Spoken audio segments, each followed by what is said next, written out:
अस्सलामुअलैकुम, welcome back to my channel. जी प्यारे बच्चों, आज जो स्टोरी मैं आपको सुनाने जा रही हूँ वो बहन की मोहब्बत के बारे में है। उम्मीद करती हूँ आपको मेरी स्टोरी पसंद आएगी। तो स्टोरी शुरू करते हैं।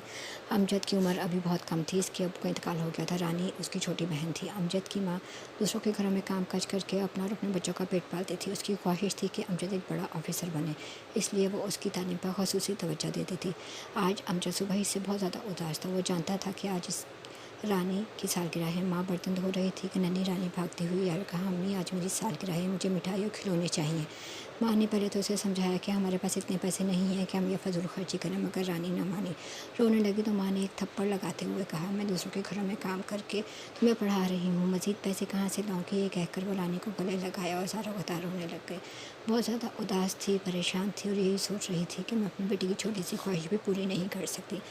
मुझे ये सब देख रहा था और सुन रहा था। वो चुपचाप उठा और घर से बाहर निकल गया। अचानक उसने फैसला किया कि वो सीधा मज़दूरों की बस्ती में पहुंचा और ठेकेदार से कहा, साहब जी कोई काम है तो मुझे इस पर लगा दें। ठेकेदार बहुत रहमदिल था। उसने कहा, बेटा तुम तो अभी बहुत छोटे हो, इससे पहले वो अपनी बात पूरी करता। अमजद बोल उठा, सर आपकी मेहरबानी होगी, मुझे काम की सख्त ज़रूरत है। ठेकेदार ने उसकी बात सुनी और मान ली। फिर अमजद सारा दिन एक कमरे में सफेदी करता रहा। शाम को पूरे 200 रुपये मिले और बाजार लेकर गया। बहन के लिए मिठाई और फ्रॉक खरीद और खुशी खुशी घर में दाखिल हुआ और रानी को आवाज़ देने लगा।